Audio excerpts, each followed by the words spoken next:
Are you a landlord trying to navigate the eviction process in Nevada? Well, in this video, we're going to break down what you need to know about Nevada's eviction laws in a couple of steps. Now, as a landlord in Nevada, the eviction process can be challenging. But what you need to know first is that it always starts with serving the proper notices. Now, this notice can really depend on what type of eviction. It could be for non-payment of rent, where you serve a 7-day notice. It could be for a lease violation, where you serve a 5-day notice to cure or quit. It can be for a nuisance or an illegal activity, where you serve a 3-day notice to quit, or it can even be for no cause eviction, where 30-day notice is basically what you're providing to the tenant. What you really need to know in this situation is that the notices have to be served properly, which means it has to be served by a licensed process server. So just keep that in mind whenever you're going to start the eviction process. Now, if the tenant doesn't comply, like if they don't pay rent, or if they didn't cure the violation, or still doing illegal activity, or even stayed after the 30-day notice, the next step is to file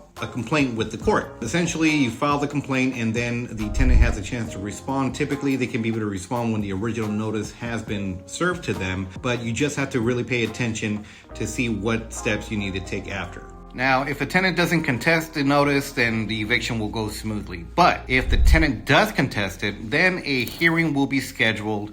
And as a landlord, you have to bring all your necessary documentation, like the lease agreement, what violation they caused, what the ledger says as far as what they owe as rent. Provide as much information to the judge as possible, so that way you can be able to get your property back in a timely fashion. Now, if the court rules in your favor, then the tenant has to vacate the property. But if they still refuse to leave, then the constable or the sheriff will serve the order and basically remove the tenant if necessary. It's important to know to never, ever lock out the tenant yourself, because that would be considered an illegal lockout. You have to go through the proper steps so that you can ensure the return of your property. Now, evictions can be costly and time-consuming. It's a headache, believe me. I've been through so many in 20 years. It's unbelievable. Now, in order to avoid the risk of eviction or to have any issues, here's some tips that you can be able to take. Number one is you have to screen the tenants carefully. You have to check their credit, check their rental history, their references, just to ensure that they are good tenants so you can avoid this. Second thing is communicate early. If a tenant is behind on rent,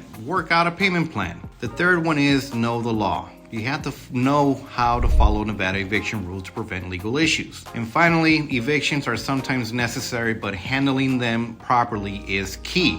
If you have any questions, always consult an attorney or a property management expert professional that can be able to help you. So with that, thank you so much. Thanks for watching.